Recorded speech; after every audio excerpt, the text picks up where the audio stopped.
Hello guys, कैसे हैं आप सब। आई होप आप सभी अच्छे होंगे। तो गाइस, आज से हम रचना शरीर चालू करने वाले हैं। तो सबसे पहले हम रचना शरीर का बेसिक्स देखेंगे, उसके बाद में हम रचना शरीर पढ़ना चालू करेंगे। तो जो बेसिक्स होता है रचना शरीर का, वो बहुत ज़्यादा इंपॉर्टेंट होता है। शुरुआत के जो 2-3 चैप्टर्स हैं, जैसे कि शरीर उपक्रमणीय, पुरुष वगैरह है, मृत्यु संशोधन विधि है, ये जो सारी चीज़ें हैं, शुरुआत के 3-4 चैप्टर रहेंगे, वो पूरा बेस क्लियर करते हैं रचना शरीर का। तो आप वो वीडियोस को अच्छे से देखना, ताकि आपका जो बेस है रचना शरीर का, वो अच्छे से क्लियर हो पाए। तो सबसे पहले आज हम बेसिक्स देखेंगे रचना शरीर का, उसके बाद में हम नेक्स्ट वीडियो से चैप्टर फर्स्ट शरीर उपक्रमणीय अध्याय चालू कर देंगे। तो सबसे पहले हम इंट्रोडक्शन देखते हैं बेसिक्स ऑफ रचना शरीर का। तो जो इंट्रोडक्शन है, उसमें मैंने 4-5 टॉपिक्स लिए हैं बेसिक्स के अंदर, वो हम देखते हैं। तो आयुर्वेद का प्रयोजन, एम ऑफ आयुर्वेद या ऑब्जेक्टिव ऑफ आयुर्वेद क्या है। तो आयुर्वेद का जो एम है वो 2 है।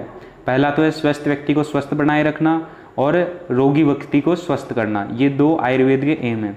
इसके लिए जो श्लोक आया हुआ है वो है प्रयोजन चस्य स्वस्थस्य स्वास्थ्य रक्षणम आतुरस्य विकार प्रशमन च। इसका मतलब क्या होता है। स्वस्थ मतलब तो होता है हेल्थी पर्सन, स्वास्थ्य मतलब होता है healthy condition. Ayurveda gives priority to maintain the healthy state of human beings. आतुर मतलब क्या होता है, पेशेंट होता है। विकार मतलब क्या होता है, डिजीज होती है। और प्रशमन मतलब होता है क्योर। तो जो सेकंड एम है आयुर्वेद का, वो क्या है, to treat the disease of the patient. तो जो आयुर्वेद की जो 2 एम है, एक बार मैं वापस रिपीट कर देता हूँ। स्वस्थ व्यक्ति को स्वस्थ बनाए रखना और डिसीज पर्सन को ठीक करना, ये 2 आयुर्वेद की एम है। उसके बाद में बात आती है पुरुष की। जो पुरुष होते हैं वो मेनली 3 टाइप्स के होते हैं। पहला तो होता है एक धातुकों पुरुष, दूसरा होता है षड धातुकों पुरुष, और तीसरा होता है वो होता है चतुर्विंशति पुरुष। ऐसा नहीं है इनके अलावा पुरुष नहीं है, इनके अलावा भी पुरुष है, लेकिन बेसिक्स के अंदर ये 3 पुरुष है, वो मेनली ज़्यादा इंपॉर्टेंट है। इनके अलावा भी जैसे कि पुरुष होते हैं द्वितीय पुरुष, तृतीय पुरुष, फिर 11 चीज़ों से मिलकर बना हुआ पुरुष, 17 चीज़ों से मिलकर बना हुआ पुरुष। जब हम चैप्टर सेकंड पढ़ेंगे, उसके अंदर हम डिटेल में पुरुष की बात करेंगे। लेकिन अभी आपको मेनली 3 टाइप्स के पुरुष याद रखने हैं। पहला है एक धातुकों पुरुष, जो कि एक चीज़ से मिलकर बना है। दूसरा है षड धातुकों पुरुष, जो कि 6 चीज़ों से मिलकर बना है। और तीसरा है चतुर्विंशति पुरुष, जो कि मिला है 24 चीज़ों से बनकर। तो जो पहला है षड धातुकों पुरुष, वो सिर्फ और सिर्फ चेतना धातु मीन्स आत्मा से बनकर मिला हुआ है। उसके बाद में जो सेकंड पुरुष है वो है षड धातुकों पुरुष। ये पुरुष 6 चीज़ों से मिलकर बना हुआ है।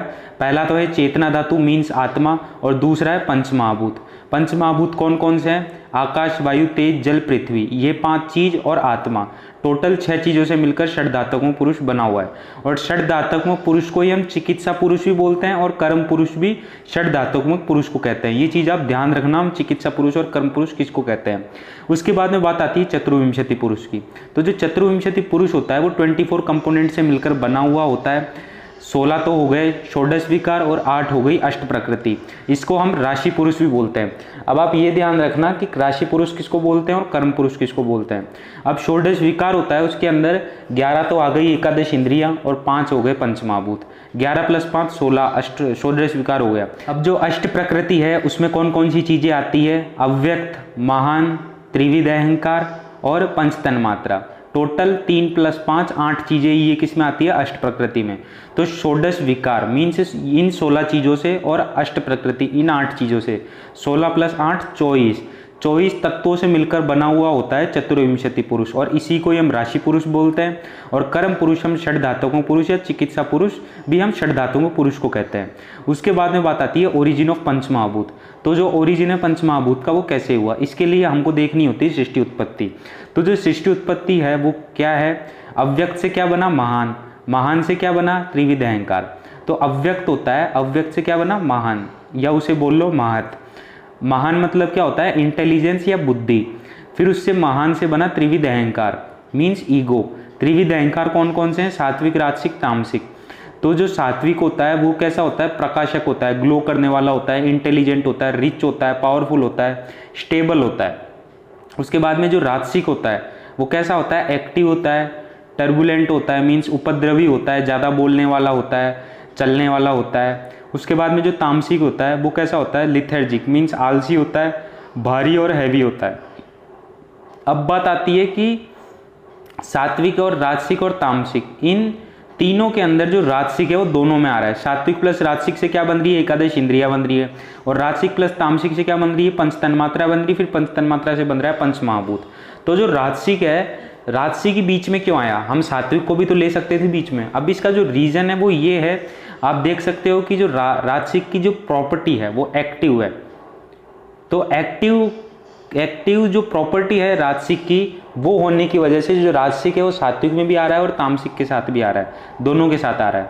तो सात्विक और राजसिक से तो क्या बन रही है, एकादश इंद्रियां बन रही है, और जो राजसिक और तामसिक से क्या बन रही है, पंच तन्मात्रा बन रही है, और पंच तन्मात्रा से बन रहे हैं पंच महाभूत। अब बात आती है 11 इंद्रियां कौन कौन सी है। तो मैं बात करता हूँ, जो 11 इंद्रियां होती है उसमें से होती है 5 तो होती है ज्ञान इंद्रिया, 5 होती है कर्म इंद्रिया, और 1 होता है उभय इंद्रिया मीन्स मन। ये टोटल हो गई 11 इंद्रिया, इन्हीं को ही हम बोलते हैं एकादश इंद्रिया। अब उसके बाद में बात आती है पंच तन्मात्रा कौन कौन से होते हैं। तो जो पंच तन्मात्रा है वो है शब्द स्पर्श रूप रस गंध। अब पंच तन्मात्रा से बनते हैं पंच महाभूत। तो जो पंच तन्मात्रा है, शब्द से क्या बनेगा, आकाश बनेगा, स्पर्श से क्या बनेगी, वायु बनेगी, रूप से क्या बनेगी, अग्नि बनेगी, रस से क्या बनेगा, जल बनेगा, और गंध से क्या बनेगा, पृथ्वी महाभूत बनेगा। तो ऐसे तो आपने समझ लिया पंच तन्मात्रा से क्या बन रहे हैं, पंच महाभूत बन रहे हैं। अब बात आती है पंच महाभूतों के गुण कौन कौन से होते हैं और लक्षण कौन कौन से होते हैं। तो जो आकाश का जो गुण है वो है शब्द, वायु का स्पर्श, अग्नि का रूप, जल का रस, पृथ्वी का गंध। अब इनके जो लक्षण है वो है, आकाश का क्या है, अप्रतिघात मीन्स नॉन वैकेंट स्पेस या नॉन ऑब्स्ट्रक्शन। फिर उसके बाद में जो वायु है उसका है चलत्व मीन्स मोबिलिटी, अग्नि का है उष्णोत्व मीन्स हॉटनेस, जल का है द्रवत्व मीन्स लिक्विडिटी, पृथ्वी का है खरत्व मीन्स रफनेस। अब नोट के अंदर मैंने एक पॉइंट लिखा हुआ है, जब भी आपके सामने द्रव्य लिखा हुआ है तब आपको वहाँ पर समझना है लिक्विड, और जब आपके सामने द्रव्य लिखा हुआ जाए तब आपको समझना है मैटर। जब हम पदार्थ विज्ञान के अंदर जब हम पढ़ते हैं तब हम वहाँ पर द्रव्य पढ़ते हैं मीन्स मैटर पढ़ते हैं, सॉलिड लिक्विड गैस तीनों चीज़ें पढ़ते हैं हम। और जब भी आपके सामने आयुर्वेदिक में जब द्रव्य आ रहा है तब वहाँ पर आपको समझना है लिक्विड, और जब द्रव्य आ रहा है तब आपको समझना है मैटर। ये चीज़ आप ध्यान रखना, आपको बहुत जगह काम में आएगी ये वाली चीज़। उसके बाद में षोडश विकार, 16 विकार मैंने आपको बता दिए थे पहले ही, एकादश इंद्रियां प्लस पंच महाभूत, और जो अष्ट प्रकृति होती है वो होती है अव्यक्त, महान, अहंकार और पंच तन्मात्रा। ये मैंने आपको बता दिया था। उसके बाद में बात आती है सप्त धातु की। सप्त धातु कौन कौन सी होती है हमारी बॉडी में। तो जो सप्त धातु होती है हमारी बॉडी में वो होती है रस, रक्त, मांस में अस्थि, मज्जा, शुक्र।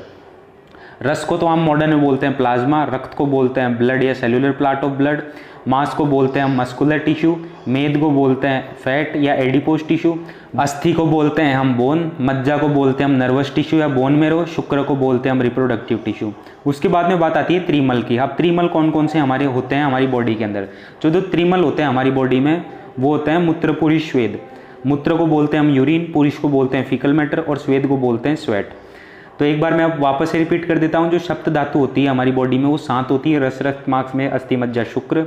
और जो मल होते हैं हमारी बॉडी में वो होते हैं 3, इसलिए हम जो मल होते हैं उनको हम त्रिमल बोलते हैं। त्रिमल जो होते हैं वो होते हैं मूत्र, पुरुष, स्वेद। मूत्र से हो गया यूरिन, पुरुष से हो गया फीकल मैटर, और स्वेद से हो गया स्वेट। अब जो दोष होते हैं हमारी बॉडी में वो 2 टाइप्स के होते हैं। एक तो होता है शारीरिक दोष, दूसरा होता है मानसिक दोष।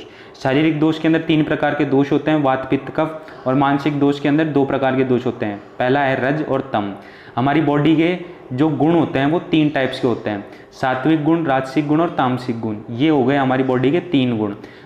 शारीरिक दोष हो गए हमारी बॉडी के 3, वात, पित्त, कफ। और जो मानसिक दोष थे वो हमारी बॉडी के हो गए 2, वो है रज और तम। आई होप गाइज ये वीडियो आपको समझ में आई होगी। इस वीडियो के अंदर मुझे सिर्फ और सिर्फ बेसिक्स क्लियर करना था सारा। अगली वीडियो से हम रचना शरीर स्टार्टिंग करेंगे। और गाइज अगर आपको ये वीडियो पसंद आई है तो ज़्यादा से ज़्यादा अपने दोस्तों में शेयर करें, हमारी वीडियो को ज़्यादा से ज़्यादा लाइक करें, और कोई भी डाउट रह गया हो तो आप कमेंट सेक्शन में कमेंट करके पूछ सकते हैं। थैंक यू दोस्तों हमारी वीडियो देखने के लिए।